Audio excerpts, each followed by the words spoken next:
Boa noite, alunos de Física Geral dos cursos de Tecnologia da Faculdade Anhanguera. Tudo bem com vocês? Eu sinceramente espero que vocês estejam todos bem, saudáveis e cuidando das vossas saúdes e de seus familiares, tá? Bom, então continuando com as nossas videoaulas da disciplina de Física Geral. Essa é a aula referente à semana 6, aula 5. Bom, avisos. Estou percebendo que as videoaulas produzidas elas estão com baixo número de visualização, né? Bem aquém do número de alunos que tem matriculados. Bom, isso é problemático porque eu percebi que muitos de vocês estavam procurando as atividades, a atividade, né? Ficaram sabendo pelos colegas, etc., né? E não foram ver a videoaula, sendo que eu postei no Ava e mandei e-mail pelo Ava avisando onde estava. Então, aparentemente tinha muita gente perdida e eu não sei por quê. Então, provavelmente era porque não assistiu a videoaula anterior e não ficou sabendo, né? Porque eu passei essas informações. Bom, obviamente eu não vou ficar me repetindo. Eu produzo a aula, eu posto a aula no YouTube, eu coloco os links no Ava, no lugar de sempre, né, na unidade 1, sessão 1, pré-aula, coisa que eu avisei desde o início do semestre. E depois eu aviso pela caixa de mensagens do Ava, certo? Nada além disso.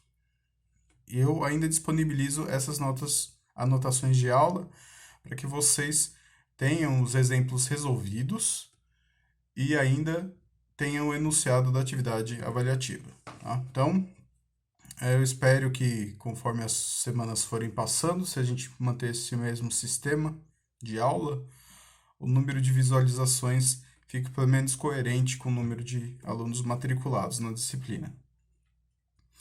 Lembrando que tudo isso que a gente está fazendo, esse esforço, é para que o semestre de vocês não seja comprometido, tá? Que vocês terminem o curso da melhor maneira, o mais rápido possível, e não comprometam o desenvolvimento, o aprendizado de vocês. Com relação à atividade avaliativa, mesmo passando aqueles direcionamentos, eu percebi que muita gente não se atém a esses detalhes, acha que é besteira, mas vamos lá. Primeiro, a atividade para ser entregue, chamada atividade avaliativa, o enunciado se encontra no final das anotações de aula. Então, aconteceu para a aula passada, vai acontecer para essa. Enviar para este e-mail aqui, que é o e-mail institucional. Se puder, evite mandar pelo Ava, porque o Ava é um pouco mais chato. Usando esse e-mail, vocês podem mandar da conta pessoal de vocês. Então, vai ter menos problema de formato, vai ter menos problema de envio. Somente aceito formato PDF. Então, nem adianta mandar formato JPG, JPEG, TIFF, bitmap, GIF, qualquer outra coisa. Manda somente PDF e arquivo único. O nome do arquivo deve ser o seu nome, pessoal, né? E o curso. Aliás, o curso não, a disciplina. Então, por exemplo, fulana de tal, tracinho, física geral, que é o caso dessa disciplina. Porque percebam que eu tenho quase 300 alunos. Se eu receber atividades avaliativas de 300 alunos nesse e-mail, eu preciso visualizar e saber imediatamente de que curso ele é, de que curso e de que disciplina ele é. Então, me faz um grande favor se vocês se aterem a este modo de envio. Se vocês têm problema para transformar, né, da saída da digitalizadora de vocês ou foto para PDF, favor verificar o roteiro de entrega de atividades que lá tem direcionamento, bem prático. E essa atividade desta aula vai ser para entregar até o nosso próximo encontro, que seria o nosso próximo encontro na próxima segunda-feira, dia 30 de março. Bom, a primeira coisa que eu vou fazer nessa aula é corrigir a atividade avaliativa da aula anterior. Então vamos lá. A atividade avaliativa da aula passada era a seguinte: uma partícula consegue manter uma aceleração constante de menos 2 metros por segundo ao quadrado em um percurso plano, considerando que inicialmente a partícula estava na posição S0 igual a 80 metros e com velocidade V0, velocidade inicial, 6 metros por segundo, determine. E tem a função horária da posição da partícula. Então, eu vou escrever aquela função do segundo grau pela qual eu consigo determinar a posição da partícula em qualquer instante. Então, dadas essas informações, né, aceleração constante menos 2 metros por segundo ao quadrado, posição inicial 80 metros e velocidade inicial 6 metros por segundo. Por conta dessa aceleração diferente de zero e constante, eu já sei que se trata de movimento uniformemente variado. Se o item A me pede a função horária dessa partícula, eu pego a função horária genérica do movimento uniformemente variado, que é essa aqui, a fórmula do sorvetão. Tendo a aceleração, posição inicial e velocidade inicial, basta somente eu substituir pelos parâmetros informados. Então, o S0 é 80, o V0 é 6 e a aceleração é menos 2. Dando uma simplificada, eu chego que a função horária dessa partícula é dada por essa expressão. S de t igual a 80 mais 6 vezes t menos 1t ao quadrado, ou menos t ao quadrado, tanto faz. Esse 1 não é importante. Muito bem, então essa é a função, cheguei na resposta final deste item. Acabou. Próxima, a função horária da velocidade da partícula. Então, ainda sei que se trata de movimento uniformemente variado. E quer saber qual é a função horária da velocidade. A função horária da velocidade no movimento uniformemente variado é dada por essa expressão. Velocidade, em função do tempo, é igual a velocidade inicial mais aceleração vezes o tempo. Substituindo V0 e aceleração, eu chego que a expressão é V de t é igual a 6 menos 2 vezes t. Acabou. Essa é a resposta final deste item. Item C. A posição para a qual a velocidade é nula. Ou seja, a velocidade é igual a 0 metros por segundo. Percebam o seguinte. A velocidade inicial da minha partícula é 6 metros por segundo, que é uma velocidade positiva. Então, se eu fizer o diagrama de percurso, olha o que vai acontecer. Eu tenho meu percurso aqui, eu tenho meu ponto de referência 0, né, eu marco 0, e a posição 80 metros, que é a posição inicial da minha partícula. No instante 0 segundo, a minha partícula tem uma velocidade positiva, só que ela já tem uma aceleração negativa. O que vai acontecer? Conforme o tempo vai passando, ela vai se deslocar para valores mais positivos no percurso, né, de posição. Só que por conta da aceleração, essa velocidade, que é inicialmente positiva, ela vai gradualmente se aproximando do zero, até um instante no qual vai ser zero. A partir desse instante, e considerando que a aceleração é contínua, sempre está atuando com esse mesmo valor, o objeto vai um pouco para frente, vai diminuindo a velocidade até parar. Depois que parar, ele vai começar a ter um movimento retrógrado, quer dizer que ele vai acelerar para o sentido negativo do meu percurso. Isso que significa ter uma aceleração contínua e negativa. Vai frear, parar e depois acelerar na direção negativa. Por isso que a velocidade vai ficando cada vez mais negativa após um determinado instante. Nesse item em que posição a velocidade é nula? A primeira coisa que eu preciso tentar descobrir é não qual é a posição, mas em que instante a velocidade é nula. E eu consigo isso facilmente a partir da função horária da velocidade. Então, a função horária da velocidade me diz o seguinte, que a velocidade no tempo vai ser dada por 6, que é a velocidade inicial, menos 2t. Esse menos 2, lembrando que é a aceleração. Aí eu quero saber em que instante a minha velocidade vai ser zero. Então, a velocidade em um determinado instante vai ser zero. E aqui eu calculo em que instante vai ser esse. Então, minha incógnita da função não é a velocidade, mas sim o instante. Eu sei que a velocidade em algum momento vai ser zero. Disso eu tenho certeza, porque eu entendi o que está acontecendo através do meu diagrama de percurso. E aí eu isolo matematicamente o termo t.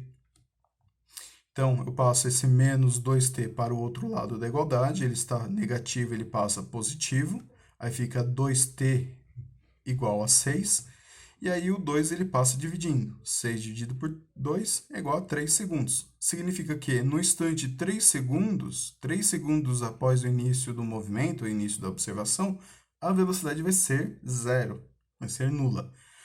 Agora que eu sei qual é o instante que a velocidade vai ser nula, é só calcular a posição usando a função horária da posição que eu também já tenho. Então, pegando essa expressão daqui e transpondo para cá, substituo o termo t por 3. Então, qual é a posição dessa partícula no instante 3? Então, fica 80 mais 6 vezes 3 menos 3 ao quadrado. Tomem cuidado, porque quem está sendo elevado ao quadrado é o tempo, não esse menos, tá? Esse menos pertence à aceleração. Quer dizer que a aceleração é negativa. Então, 3 ao quadrado, 9. Então, 80 mais 18 menos 9 vai dar 89 metros. Quer dizer que, após 3 segundos, a minha partícula estaria, digamos, por aqui. Ela estaria com velocidade nula, ela estaria parada, e ela não iria mais para frente, ela ia começar a voltar. Tá? Ela começaria a ter uma velocidade negativa. E, finalmente, a posição e a velocidade no instante t igual 20 segundos. Então, novamente, eu vou fazer uso da minha função horária da posição. Eu tenho... Eu pede velocidade também? A posição é velocidade para instante igual a 20 segundos. Então, no instante, 20 segundos. Qual é a posição e qual é a velocidade? Então, uso a função horária da posição, substituo o termo t por 20, então vai ficar 80 mais 6 vezes 20, menos 20 ao quadrado. Lembrando novamente que esse menos, ele não pode ser elevado ao quadrado, senão ficaria um número positivo e acabaria com o sentido físico da função. Então, 80 mais 120 menos 400, chegando ao resultado de menos 200 metros. É o que eu falei. Após 3 segundos, a velocidade do objeto vai ser nula. E a partir desse instante, em diante, ele vai começar a voltar no meu percurso. Ele vai indo para posições cada vez menores, né? E depois do marco zero, ele vai assumir valores de posição negativos. 20 segundos após o início da observação, ele já vai estar na posição menos 200 metros. Agora a velocidade. Novamente, eu uso a função horária da velocidade e substituo o termo t da minha função por 20. Então, teremos 6 menos 2 vezes 20. 2 vezes 20 é 40, fica 6 menos 40, velocidade menos 34 metros por segundo. Então, beleza, acabamos com todo o enunciado, né? Todos os itens pedidos. Se restou alguma dúvida, eu espero que vocês tenham percebido, né? Não pode mais enviar a atividade após a correção. Qualquer coisa vocês me perguntem via e-mail, tá? E tentem refazer por própria conta, certo? Depois que vocês veem a resolução, entendem um pouco melhor a situação, vocês podem tentar refazer sozinhos. Muito bem.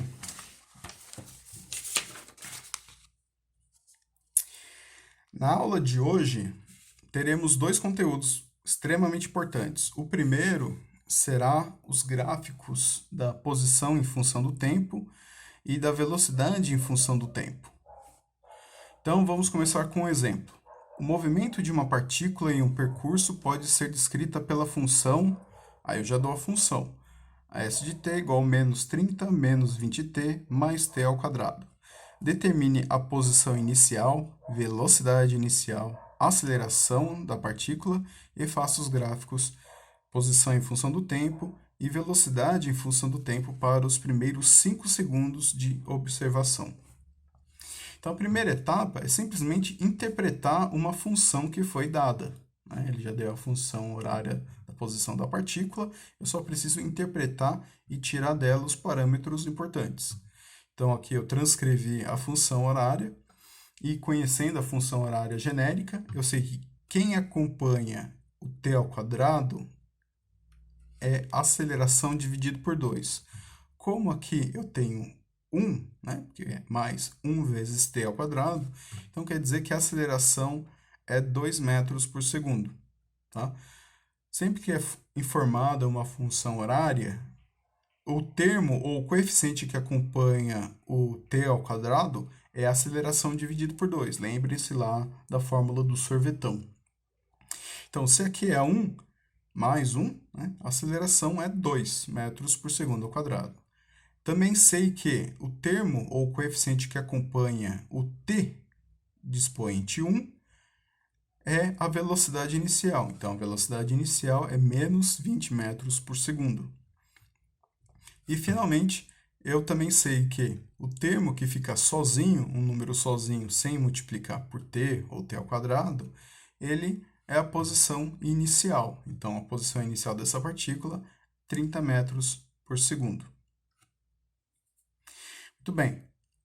Então, aqui eu já defini os parâmetros que ele havia perguntado. Agora, ele quer saber, ele quer que construa os gráficos da posição em função do tempo e da velocidade em função do tempo.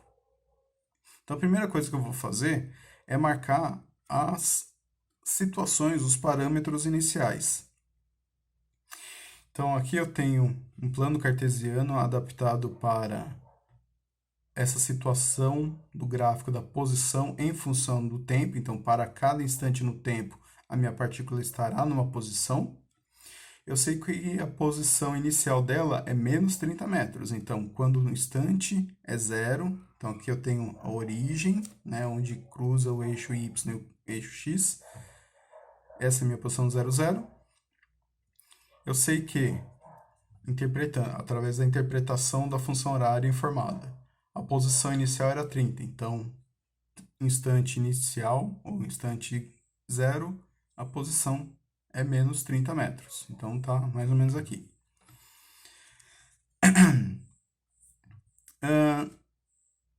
Para fazer uma maneira mais prática, né, mas ao mesmo tempo necessitando muito cuidado, ele quer saber qual é a posição nos primeiros 5 segundos. Então, eu já tenho a posição inicial, eu vou calcular qual é a posição 5 segundos. Então, pego a minha função horária e substituo o termo t por 5, para saber qual é a posição no instante 5.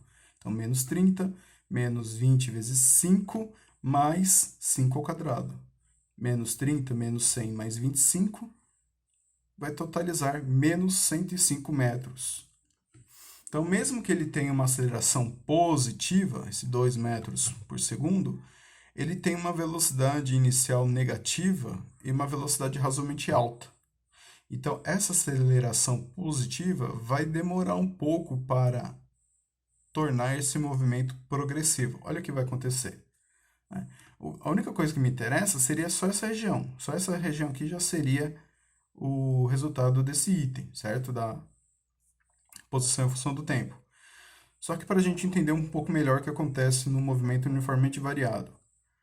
Conforme o tempo vai passando, ele vai assumindo posições cada vez mais negativas, justamente porque ele tem uma velocidade negativa. Então, ele vai para posições cada vez mais negativas.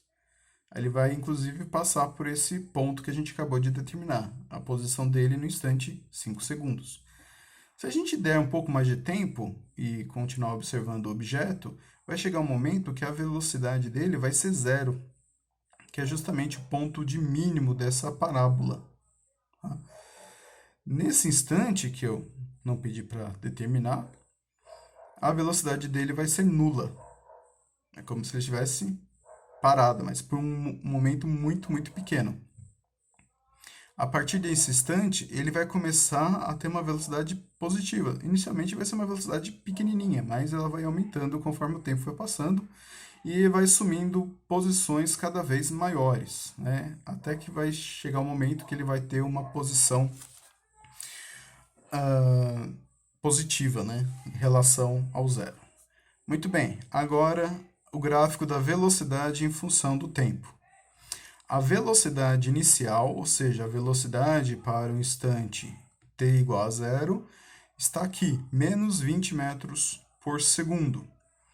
Se eu usar a função da velocidade, claro que ela não foi informada, mas você pode construir a função da velocidade através dos parâmetros que você já conhece, velocidade inicial e aceleração. Então, essa aqui é a minha função horária da velocidade desta partícula.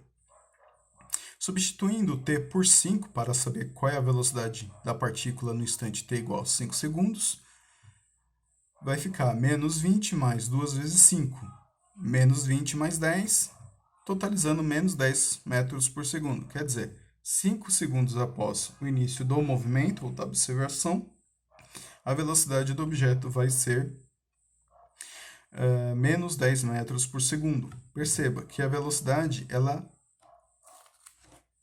tende a se tornar menos negativa, digamos assim. A velocidade é maior, só que o módulo da velocidade é menor. Antes era uma velocidade de menos 20 metros por segundo, e agora, depois de 5 segundos, ela é menos 10 metros por segundo. O módulo da velocidade diminuiu, tá? Embora o número em si tenha aumentado, tá? Porque menos 10 é maior do que menos 20. É meio confuso mesmo, não se preocupem não, uma hora vocês pegam. Então percebe que é interessante aqui. Esse gráfico, também continuando aqui ao estudo cinemático dessa partícula, a gente percebe que vai ter um momento, que vai ser bem aqui, um instante que a gente não conhece, que eu não pedi para determinar, onde a velocidade do objeto vai ser zero, que é, coincidentemente, sempre, né, nessa mesma posição deste gráfico. Não à toa, ele acontece exatamente no mesmo instante. Tá? 1, 2, 3, 4. 1, 2, 3, 4. Ó, ele aqui. Bom, a partir desse momento, a velocidade desse objeto vai ser positiva. Tá legal? Então, esses gráficos da posição em função do tempo e da velocidade em função do tempo são extremamente importantes e muito interessantes de se fazer o estudo, porque muitas vezes é fornecida a função e você precisa fazer o gráfico. E como eu já trabalhei em sala com vocês, só que do movimento uniforme, né? Matéria passada, às vezes é dado o gráfico e a partir do gráfico vocês precisam pegar as informações, coisa que eu também vou fazer mais para frente, tá? Muito bem. Então, dica: tentem pegar esse exemplo, resolvam ele sozinhos e sozinhas, né? Ou mesmo em grupo, se vocês tiverem como fazer isso. E uma vez que vocês consigam chegar nos mesmos resultados, né? Uma vez, caso tenha feito corretamente, tente variar um pouco essa função horária, mude os valores um pouquinho, vocês vão ver que os gráficos também serão alterados, tá? Então, é uma maneira bastante interessante de vocês aprenderem por vocês mesmos. Muito bem? Então, vamos passar para o próximo conteúdo. Um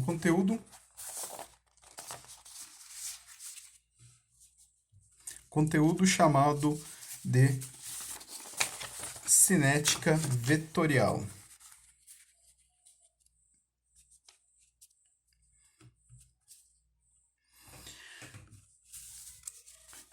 A gente está acostumado a trabalhar as grandezas físicas associadas à cinemática, né, aceleração, deslocamento, velocidade, como grandezas escalares, porque a gente força isso a acontecer, porque eu assumo um percurso. Lembre, aquela linha reta era o meu percurso. O objeto só pode ir para frente ou pode ir para trás. Então, eu transformei uma grandeza vetorial em uma grandeza escalar, para simplificar a minha vida.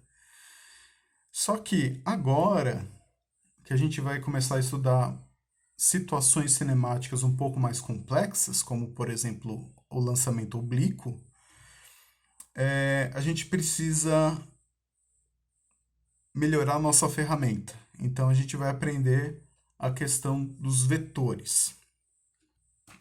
Então, um vetor, ele é simplesmente uma representação, né, de uma grandeza física, onde a direção é importante.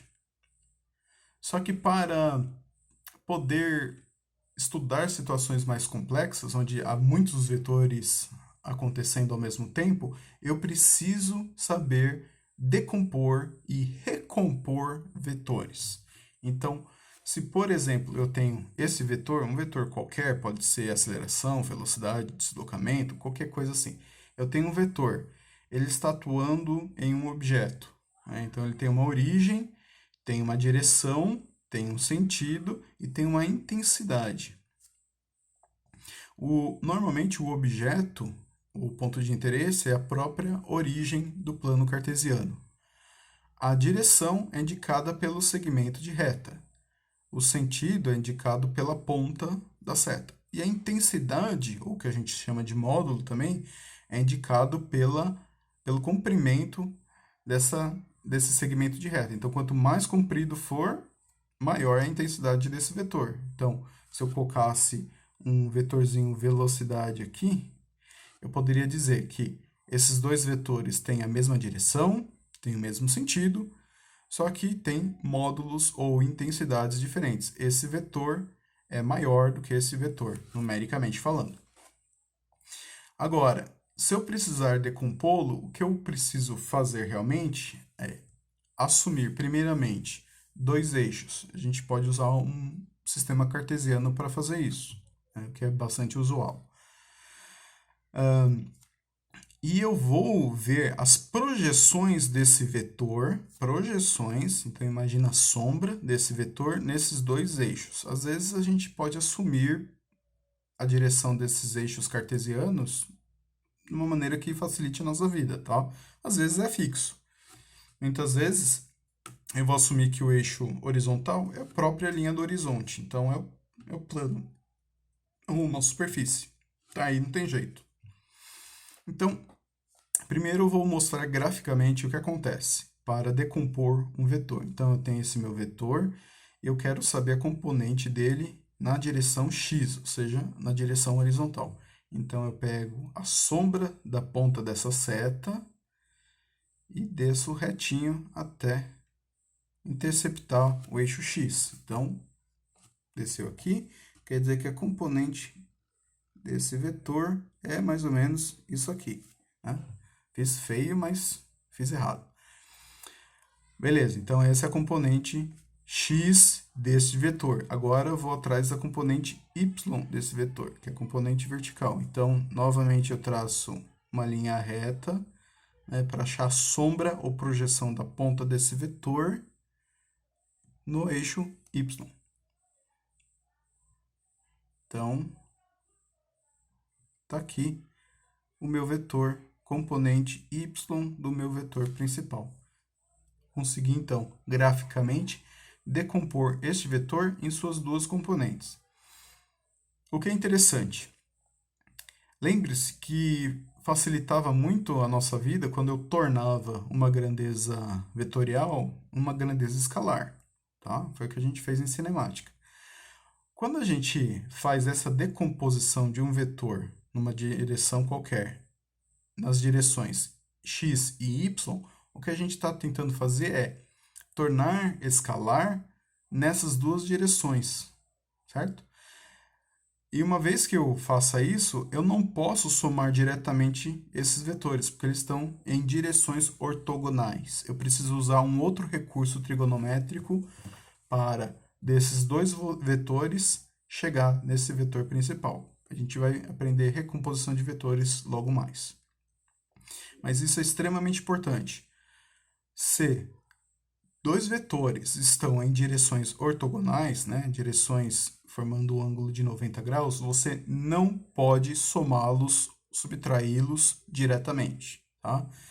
Isso vai necessitar uma soma vetorial, que a gente vai aprender ainda hoje.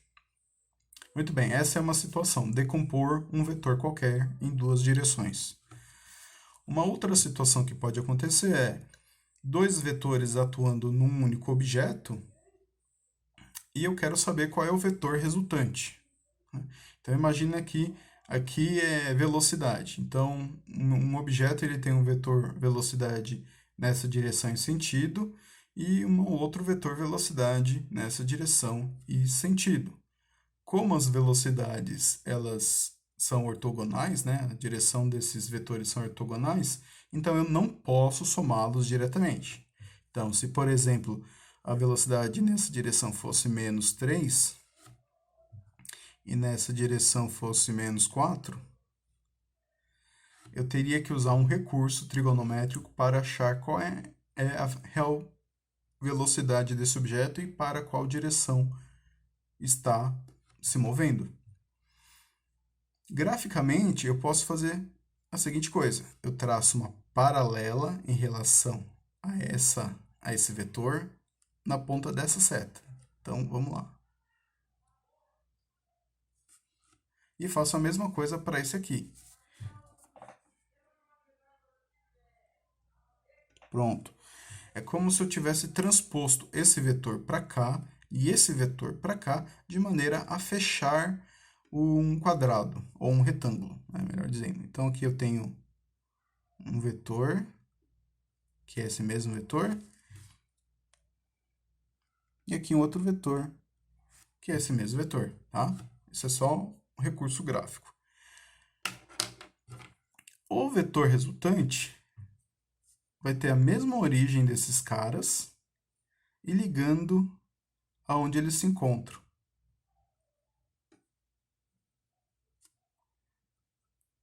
Pronto.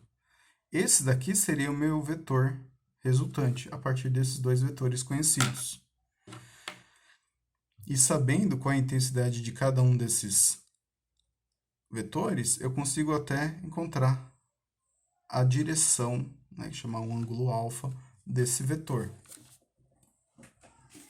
Então, mas novamente, não posso somá-los. Então, menos 3, menos 4 daria menos 7. Não.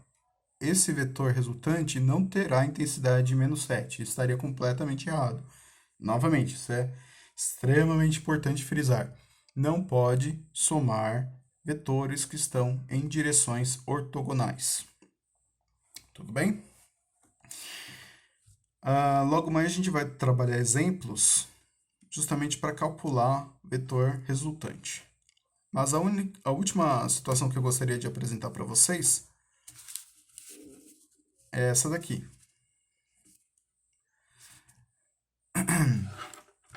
Então, nessa situação, eu tenho dois vetores que estão atuando em cima de um mesmo objeto, um objeto qualquer, e esse vetor tem essa direção e intensidade, esse vetor tem outra direção e outra intensidade. Como é que eu acho o raio da resultante desse cara? Então, tem dois métodos. Um método é bastante interessante para a questão gráfica e outro é bastante interessante para a questão matemática, né? Para chegar realmente no resultado. Eu vou usar a mesma regrinha que eu fiz aqui, traçar paralelos. Então, eu vou traçar um paralelo em relação a esse na ponta desse outro vetor.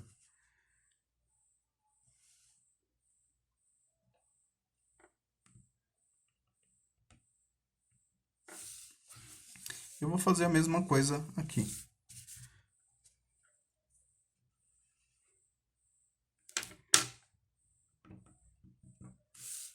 Pronto. Percebam que aqui eu tenho uma transposição do meu vetor que estava aqui embaixo. E aqui eu tenho uma transposição desse vetor que estava para a esquerda.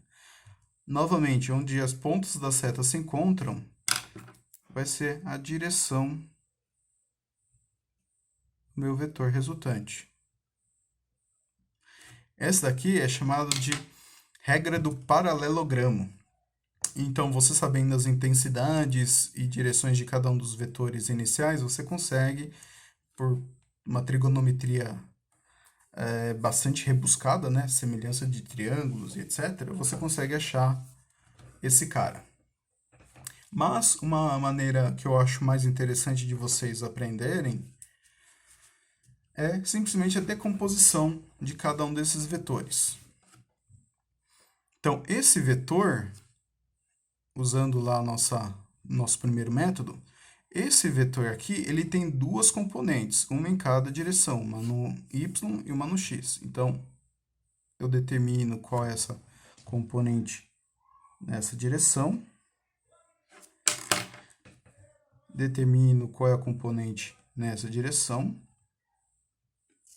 certo? Pronto, já consegui decompor esse vetor nas suas componentes na direção x e na direção y. Agora eu vou fazer a mesma coisa para esse outro vetor.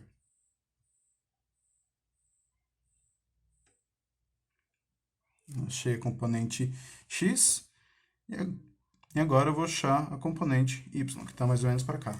Beleza. Agora sim, agora que eu decompus cada um dos vetores nas suas componentes, nas direções x e y, aí sim, tudo que está no y eu posso somar ou subtrair. Tudo que está no x eu posso somar ou subtrair. Mas sempre dentro da própria direção. Então, esse vetor pode ser subtraído com esse vetor, né? Porque esse daqui está positivo, esse daqui está negativo.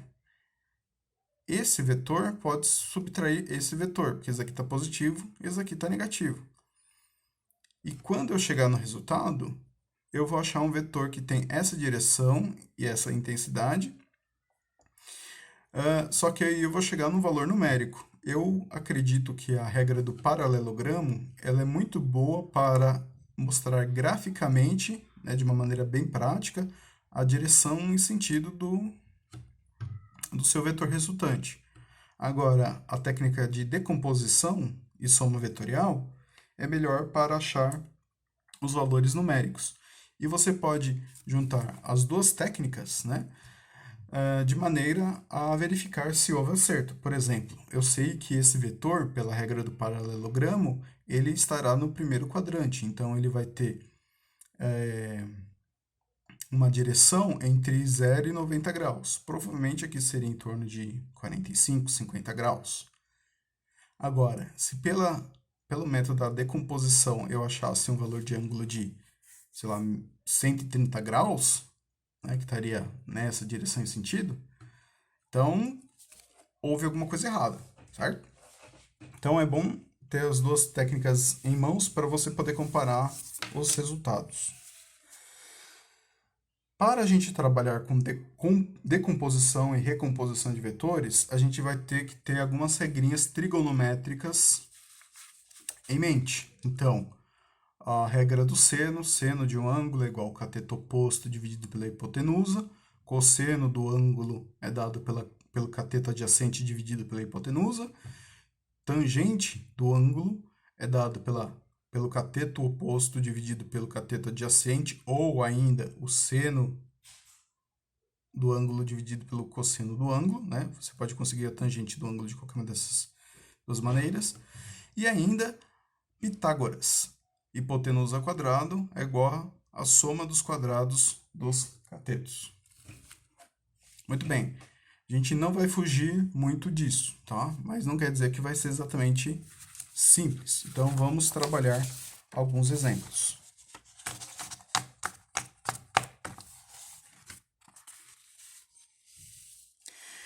Muito bem. Primeiro exemplo. Durante o estudo do movimento de um objeto, né? Notou-se que houve deslocamento de 3 metros na vertical e 4 metros na horizontal. Determine o vetor deslocamento resultante e a sua direção. Faça a representação gráfica ao lado. Então, novamente eu tenho o plano cartesiano e o enunciado diz que esse objeto ele tem um deslocamento de 3 metros na vertical e um deslocamento de 4 metros na horizontal, né? Os dois valores são positivos, então x positivo e y positivo. E ele quer saber qual é o vetor de deslocamento. Então, colocando esses vetores de deslocamentos no gráfico e usando aquela regrinha do paralelogramo, né? Mas bem mais simples, eu chego à conclusão que o vetor deslocamento resultante, então, o deslocamento resultante vai ter essa direção e esse sentido. Agora, como é que eu acho o valor, o módulo, né, desse vetor? Eu faço aplicação de Pitágoras. Esqueci de colocar um quadrado aqui. Então, a hipotenusa, que vai ser o vetor resultante ao quadrado, vai ser igual a componente x do vetor ao quadrado mais a componente y do vetor ao quadrado. Então, aplicando, passando o quadrado da hipotenusa para o outro lado, então a raiz quadrada da soma dos quadrados dos catetos. 4 quadrado dá 16, 3 ao quadrado dá 9, 16 mais 9 vai dar 25, raiz quadrada de 25 é igual a 5. Então, o vetor deslocamento resultante desse objeto foi 5 metros. Então, perceba que não posso fazer a soma direta. O deslocamento não vai ser 7 metros, que seria 3 mais 4. O deslocamento vai ser 5 metros. Agora, qual é a direção ou ângulo alfa desse deslocamento, né?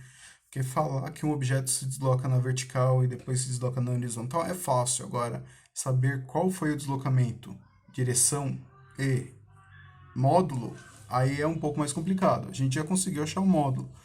Agora vamos achar o ângulo alfa.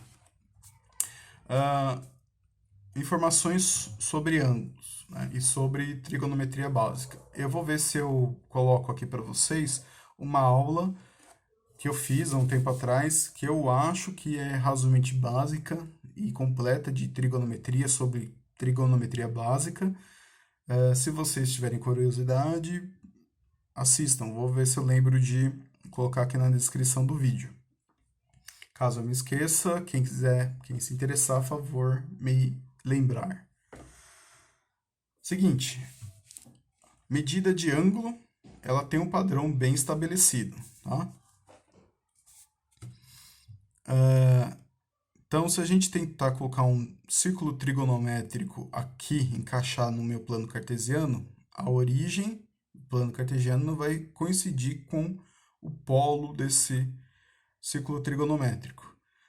E para medir os ângulos, eu tenho que usar a questão dos quadrantes, né? Então, primeiro, segundo, terceiro e quarto quadrante.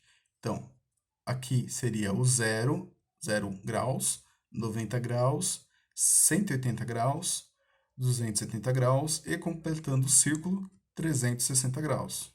Tá? Então, a direção de vetores sempre vai estar, quando medida em graus, sempre estará de valores de 0 a 360 graus.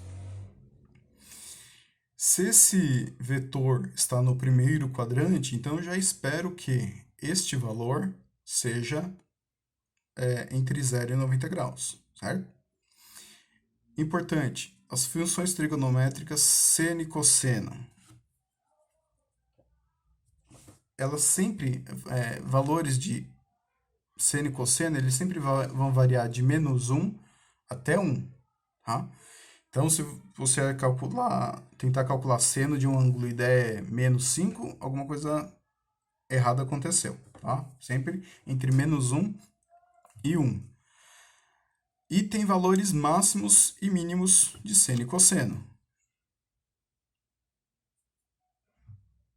Que eu acabei de falar, né? -1 e 1.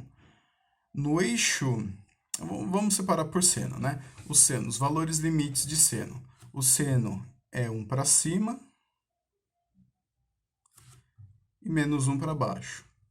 É 0 para 180 e é 0 para 0 graus. Isso é o seno. Cosseno, ele é máximo para 0 grau, então vale 1. Esse em cor preta é o cosseno, tá? Cosseno é máximo para 0 grau, ele é 0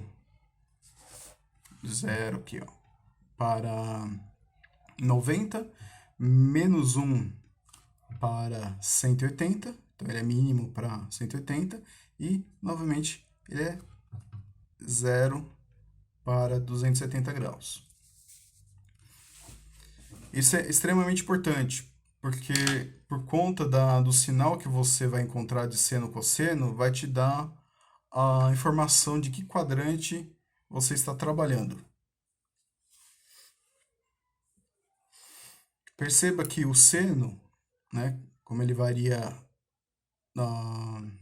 digamos assim, na vertical, ele é positivo para valores positivos de y e ele é negativo para valores negativos de y. Então, primeiro e segundo quadrante, o seno é positivo.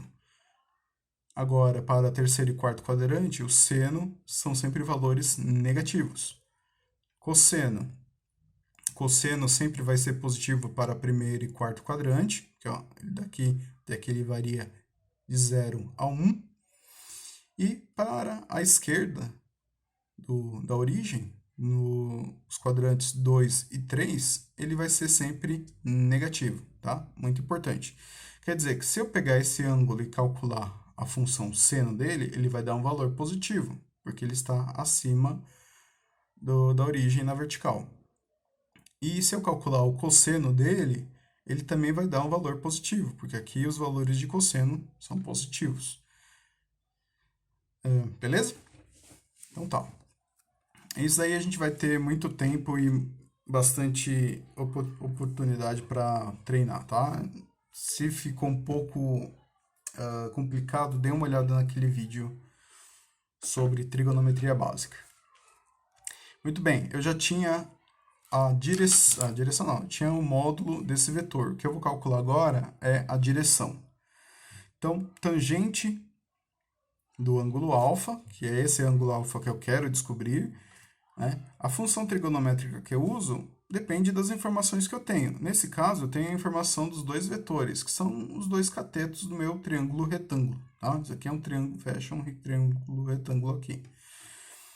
Então, de acordo com esse ângulo aqui, a tangente desse ângulo será igual ao cateto oposto dividido pelo cateto adjacente. Lembre que para a regra do paralelogramo, eu transplantei esse vetor daqui para cá, para fechar o meu retângulo.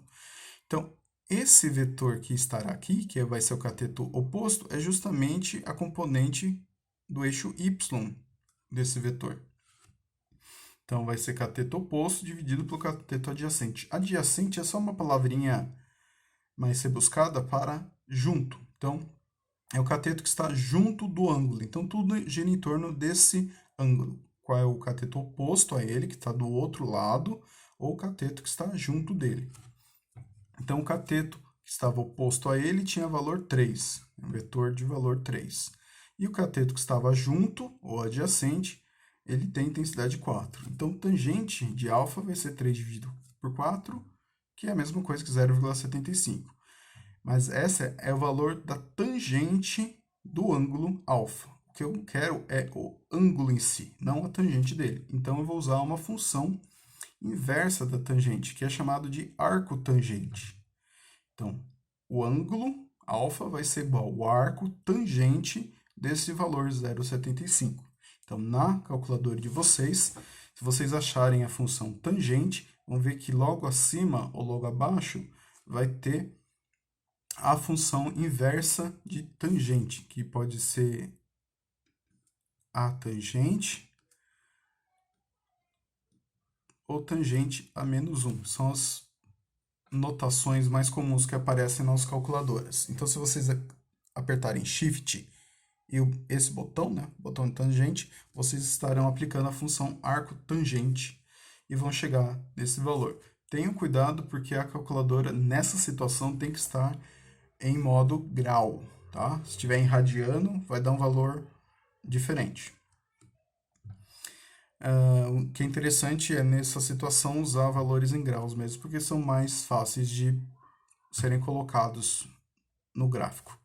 Então, a direção ou ângulo alfa vai ser aproximadamente 36,87 graus.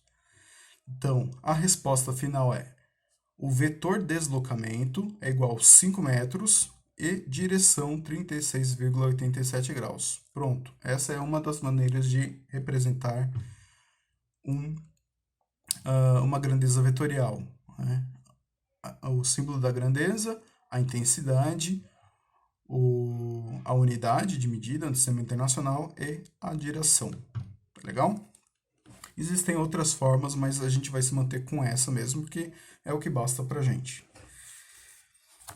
Muito bem. Próximo exemplo. Determine as componentes de um vetor velocidade de módulo 200 metros por segundo e direção 75 graus. Faça a representação gráfica ao lado. Então, eu coloquei aqui um vetor, que eu estou dizendo que ele representa esse cara aqui, né? Tem módulo 200 metros por segundo e tem uma direção conhecida de 75 graus. O que eu quero aqui é calcular cada uma das componentes. Qual é a velocidade horizontal e qual a velocidade vertical. Pois bem, vou usar as funções seno e cosseno para descobrir cada uma dessas componentes. Percebo que o ângulo é esse aqui, certo? Então, o cateto oposto vai ser um vetor que estaria aqui, que é o meu vetor vertical, tá? Esse cara é igual a esse cara, tá? É a mesma coisa. Então, eu digo que a componente y é o cateto oposto desse ângulo dentro desse triângulo retângulo, beleza? Então, uso a função cosseno do ângulo. Cosseno do ângulo alfa é igual ao cateto adjacente sobre hipotenusa. A hipotenusa é o próprio vetor resultante. Então, cosseno de 75 graus é igual. Aqui eu já coloco os termos que eu uso em física. O cateto adjacente é a componente x. Olha, falando errado. Isso aqui era o cateto oposto, né? Eu vou fazer primeiro a componente x, que é horizontal. Então, relação cosseno, usa o cateto adjacente. Tava tudo certinho aqui, eu que falei errado. Foi mal. Então, a componente Vx dividido pela hipotenusa, que é o meu vetor resultante. Como a incógnita dessa situação é a componente Vx, então esse valor do vetor resultante passa para o outro lado multiplicando. Então, a componente Vx vai ser igual a 200, que é o módulo do vetor resultante, vezes o cosseno de 75 graus, que dá esse valor aqui, aproximadamente 0,259. Fazendo essa multiplicação, eu chego ao resultado de que a componente, ou seja, a velocidade horizontal desse objeto, é 51,76 metros por segundo. Muito bem. Agora, a vertical. Agora sim que eu vou usar o cateto oposto, que é a relação do seno. Seno do ângulo alfa é igual ao cateto oposto dividido pela hipotenusa. Colocando em termos da nossa situação em física, né? Seno de 75 graus é igual a componente Vy dividido pelo vetor. Como o Vy é a minha incógnita, é o que eu quero calcular, eu passo o valor do módulo do vetor resultante para o outro lado da igualdade, está dividindo, passa multiplicando. Então, vai ficar 200 vezes o seno de 75 graus, que é 0,966. Fazendo essa multiplicação, eu chego ao resultado de que a velocidade vertical desse objeto é 193,19 metros por segundo. Então, eu tenho a velocidade horizontal e a velocidade vertical desse cara. Isso é muito interessante em várias aplicações, obviamente, mas vocês talvez vejam mais isso em aviação. Porque em aviação, o avião, ele sempre está, quando ele está voando, ele sempre está voando para frente. Só que ele pode estar aumentando ou diminuindo a altitude dele em relação ao chão. Então, ele vai ter uma velocidade para frente, né? Só que ele pode estar descendo ou subindo, tá? Isso é uma informação muito importante para o piloto. É o que eles chamam de razão de subida ou razão de descida. Tudo bem? Então, na aviação tem várias situações onde cálculo de vetor é muito importante. E eu vou ver se eu crio uns exemplos práticos, né, para a gente trabalhar com isso. Se vocês verem alguns vídeos de avião pousando em situações de vento muito forte, vocês vão ver que o avião não está embicando diretamente para a pista, ele meio que está meio de ladinho, justamente para ele conseguir pousar em segurança. Então a gente vai estudar essas situações. Bom, acredito que o vídeo já ficou muito longo, né? Eu tinha um outro exemplo, eu vou deixar para vocês para trabalhar na próxima aula. É um exemplo um pouco mais complexo. Eu tenho dois vetores, é dada a informação do módulo e direção de cada um desses vetores, aí eu peço para que chegue no resultado são dois vetores de aceleração, né? Aí eu peço que calcule a aceleração resultante e a direção. Então, é um exemplo resolvido. Se vocês quiserem dar uma olhada e tentarem, por favor, fiquem à vontade, tá? Mas, para não estender ainda mais esse vídeo, já vou colocar a atividade aqui para vocês. Lembrando das regrinhas lá do começo da aula, certo? Atividade avaliativa para entregar até o dia 30. Determine as componentes nas direções x e y de um vetor velocidade de módulo 175 metros e direção 220 graus. Faça a representação gráfica do vetor e suas componentes. Então, vocês vão ter que fazer um gráfico como esse, certo? Aí vocês fazem do jeito que quiser, se quiser fazer à mão, se quiser imprimir, fazer no papel e depois escanear, para mim tanto faz, né? O importante é mandar e tentar fazer a atividade. Então, seria mais ou menos aquela nossa primeira situação. Cadê? Que nem o primeiro exemplo aqui. Opa, segundo exemplo. Eu tenho um vetor conhecido com uma direção e eu quero que simplesmente calcule as componentes nas direções x e y, tá? Nada muito complicado, mas eu preciso saber como vocês estão neste conteúdo, beleza? Então, é isso aí, pessoal. Por hoje é só. Essa parte de vetor é extremamente importante e vai definir o resto desse bimestre, tá? Porque depois a gente vai entrar em física newtoniana e conhecimento de vetor é fundamental para o bom entendimento de física newtoniana, tá certo? Bom, eu me despeço aqui, eu espero que vocês tenham entendido a aula, espero que tenha sido instrutivo. Aos poucos a gente vai tentando melhorar alguma coisa, mas a limitação aqui é grande. Vamos ver se a gente consegue manter alguma qualidade, certo? Espero que vocês consigam se manter saudáveis, cuidem de vocês, dos seus familiares. Espero ver todos vocês saudáveis e contentes o quanto antes, tudo bem? Então, até a próxima.